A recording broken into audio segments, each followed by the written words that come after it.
Abnormia.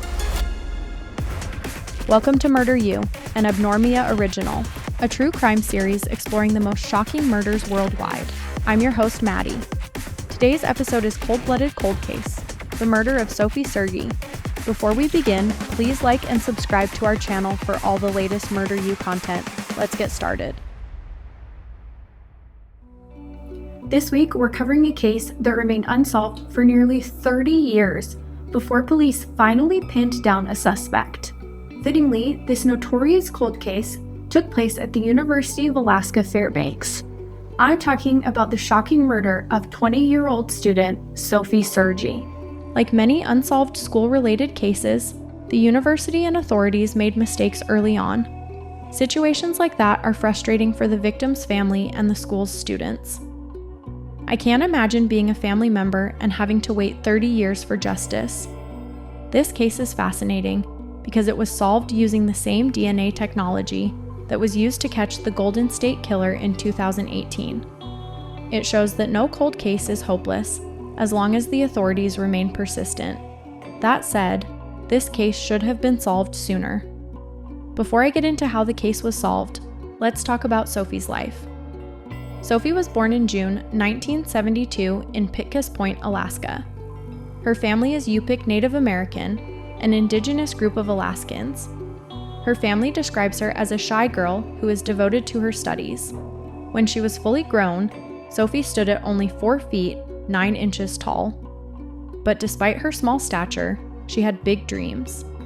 Initially, her goal in life was to join the U.S. Navy, like her older brother. However, she was too short to be eligible for her desired position. So instead, she decided to attend college. She wanted to break the cycle of being stuck in her hometown of Pitkas Point, like her parents and grandparents before her. She knew college would be a big adjustment, but Sophie was determined to get a good education that would open doors beyond the small-town life she was used to. She decided to enroll at the University of Alaska Fairbanks.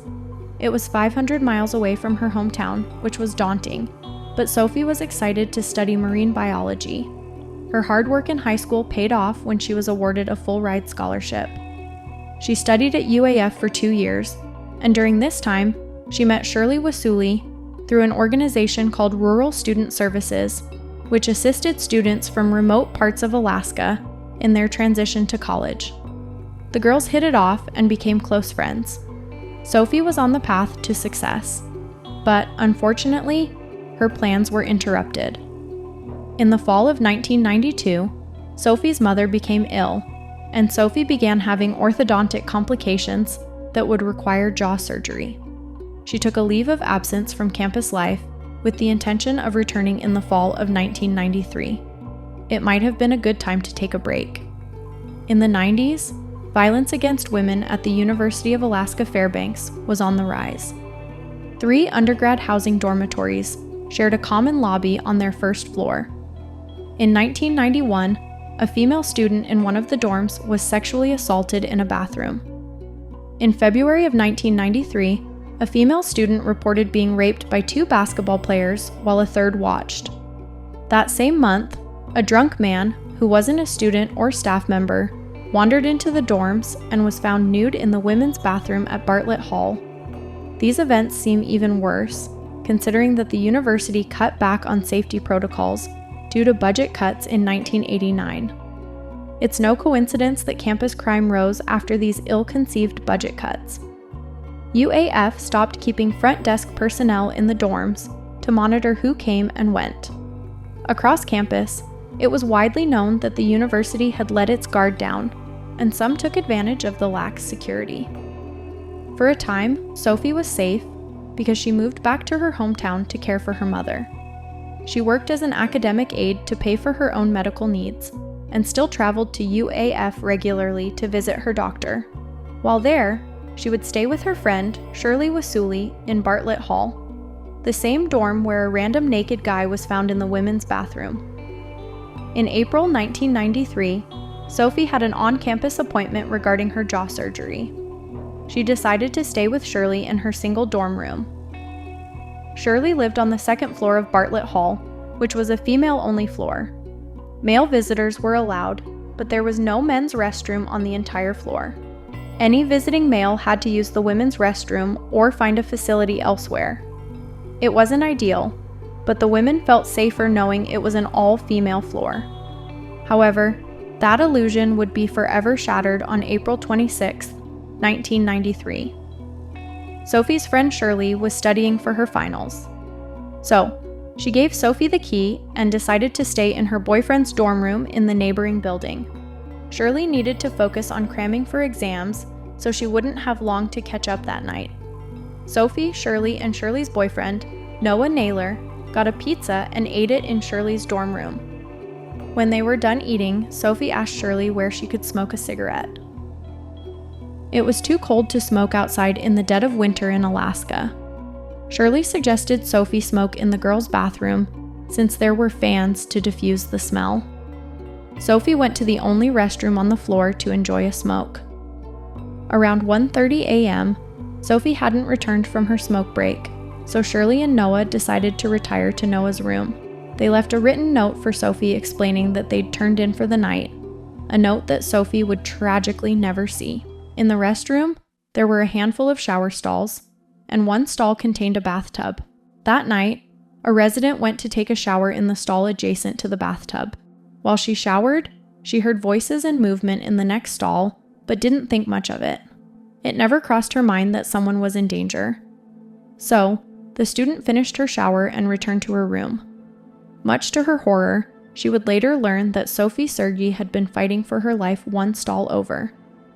Minutes before the resident entered the shower stall, Sophie was enjoying her cigarette in the warmth of the bathroom. Someone entered.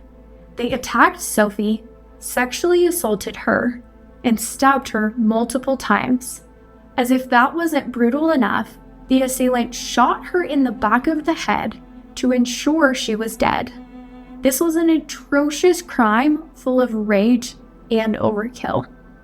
The following morning, at 8:50 a.m., Shirley returned to her room to check on Sophie. However, when she walked in, she realized the room hadn't been touched since the night before.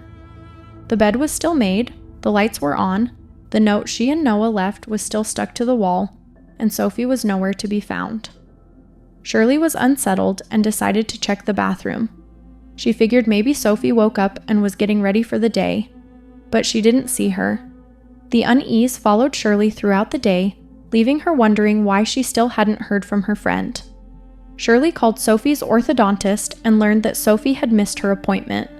Shirley knew something was wrong. Then she heard rumors floating around campus that a body had been found in Bartlett Hall, and police were investigating.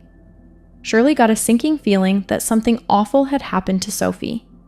She returned to Bartlett Hall and explained to the police that her friend was missing, and she was worried they were investigating her death. The police searched Shirley's dorm room and found Sophie's ID. They confirmed that the body in the tub was Sophie Sergie. Her body was discovered around 2 p.m. when a campus janitor opened the bathtub stall and saw a truly horrific scene. Court documents describe the scene. Sergie's body was found lying on her back in the bathtub with her legs together and bent over to her left. Her feet were in contact with the bottom of the tub. She was wearing shoes and socks. Her pants and underpants had been pulled down past her knees.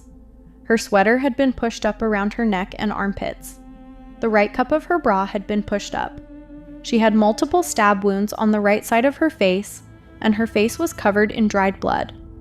Sophie's clothing and hair were damp, indicating that water had been run after she was placed in the tub. When her body was removed from the tub, investigators discovered that she had also been shot in the back of the head. Under her body, in the tub drain, investigators recovered Sophie's cigarette lighter. All morning, residents had been using the restroom while Sophie lay dead in the tub. Aside from that chilling realization, the crime scene had been corrupted. Investigators estimated that at least 19 people had entered the restroom before police roped off the scene. Naturally, Shirley was crushed to learn that her gut feeling had been correct. And now that the victim was identified, the investigation was in full swing. Unfortunately, while they awaited the results of the autopsy, police interviewed only a small portion of the 800 or so students who resided in the dorm and its connecting buildings. Sophie's body was examined 2 days later after being transported 300 miles to Anchorage, Alaska. During the autopsy, semen was collected from Sophie's body. However, DNA evidence was still new, and advanced technology and procedures just didn't exist yet. Worse yet, investigators had no leads to go on. With no concrete witnesses, partly due to a lackluster effort by the police, Sophie's case went cold. And though investigators tried to revive it over the years, no new evidence came to light. As years became decades, it began to seem like Sophie's killer would never be found. That is, until 2009, when cold case investigator James Stogsdill took on the case. He dove into the old files and searched for any new information that could have arisen. Re-examining the students they interviewed in 1993, Stogsdill came across a man named Nicholas Dazer, who lived in Bartlett Hall on the 3rd floor. He worked as a security guard for the dorm and was on duty the night of Sophie's murder. Dazer even helped police secure the crime scene. They had no reason to suspect him as a person of interest at the time, but looking back, Stogsdill discovered he was fired from his security job for having an unauthorized firearm in his dorm room. Police should have taken a harder look at Dazer once he was fired from his security position, but no one seemed to be leading this investigation or following up on the few leads they had. In any event, in 2010, investigator James Stogsdill was determined to solve the case.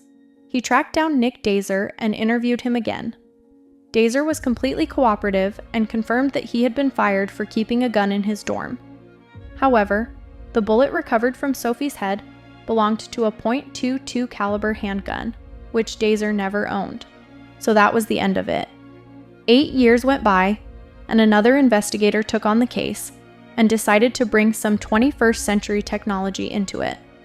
That same year, the Golden State Killer had been caught in California using genetic genealogy.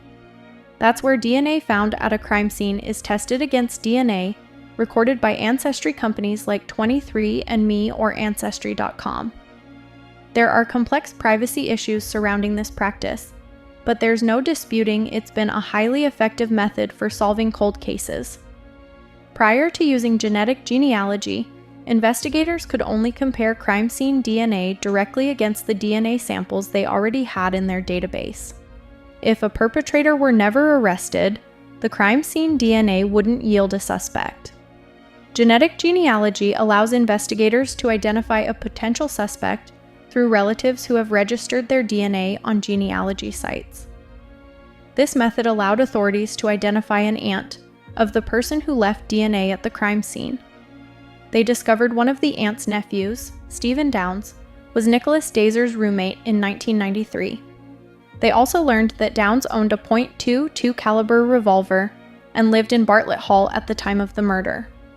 In his 2010 interview, Dazer mentioned that his roommate Stephen Downs owned multiple guns, but it wasn't enough to connect him to Sophie's murder.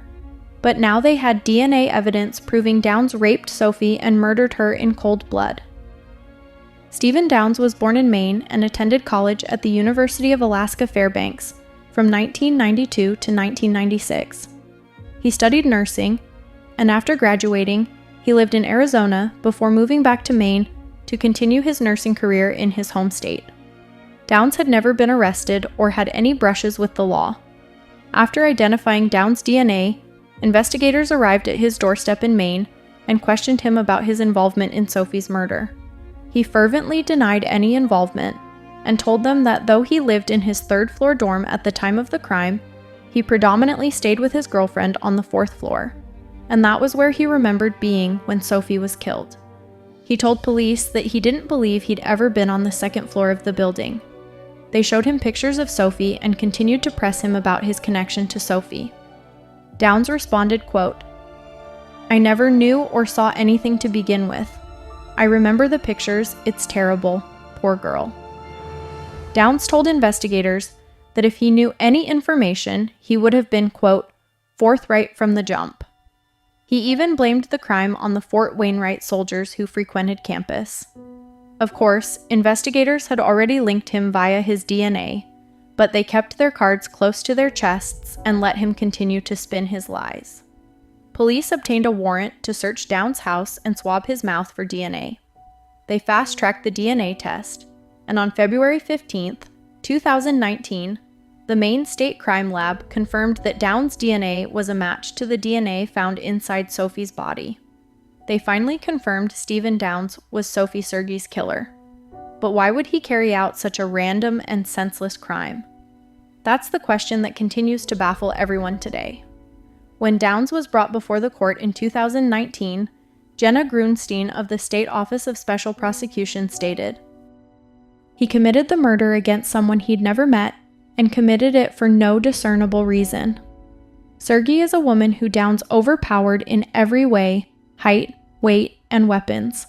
The way he committed the crime, it's pretty shocking it wasn't caught earlier, because this crime is really one that should have been easily detected. It was in a public place with a bathroom stall separating murder from washing and brushing teeth, as students came and went, fairly busy with activity." That was the prosecution side of the story. Downs' legal team took an interesting angle when defending their client. His attorney, Jim Hawanick, argued that in 1993, Downs was a boy 4,000 miles away from home for the first time. He went on to explain that Downs was very immature, drinking and partying a lot, as much as 1/5 of whiskey every night, somehow maintaining his grades, doing a lot of weed, and alienated like a lot of young 18-year-olds. Yeah, exactly. Everything he experienced was your basic freshman year. You don't get a free pass to murder simply because you're still learning how to hold your liquor. Needless to say, the defense was not very effective. Downs' girlfriend at the time, Catherine Lee, also testified in court. She corroborated that he was in her dorm that night, partying with other students, but she stated Downs was coming in and out of the room all night, which blew a hole in his alibi. There was plenty of time for Downs to slip out of the party and attack the 4'9" girl he found smoking in the bathroom.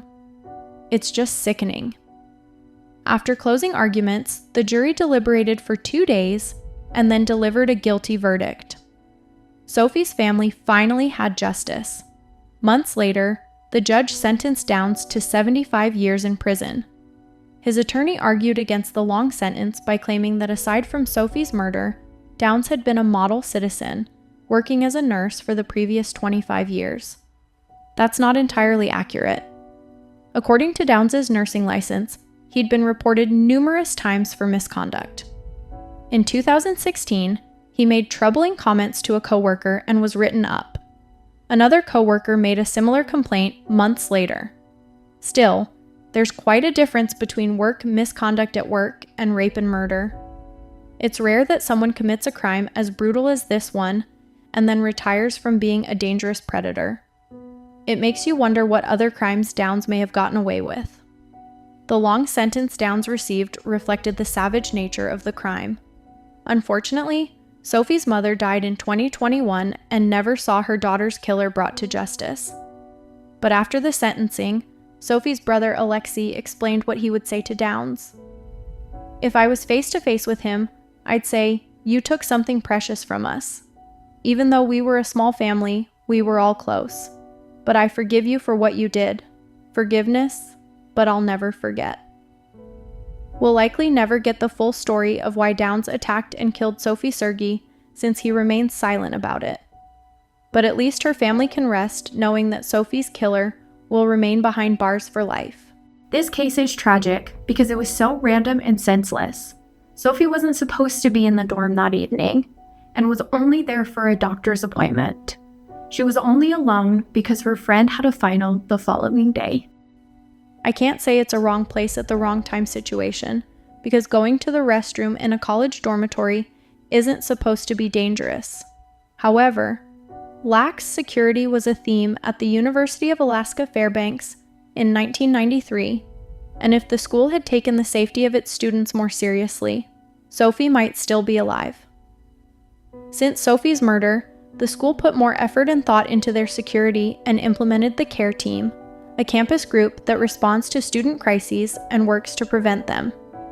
Speaking about down sentencing in 2022, UAF Chancellor Dan White said, "As I reflect on the closure of Sophie Sergie's murder case and think about the unacceptable rates of murdered and missing Indigenous people, I think about how we at UAF may not be able to change the past, but I know that we have great people changing our future every day."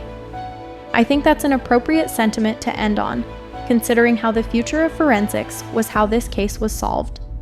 Thank you for listening to Murder You. And remember, advocates at the National Domestic Violence Hotline are available to talk confidentially with anyone in the United States who is experiencing domestic violence, seeking resources or information, or questioning unhealthy aspects of their relationship. Call 1-800-79-9-SAFE, 7233. Be sure to like and subscribe to Murder You on Spotify, Apple Music, Amazon Music, or wherever you get your podcasts.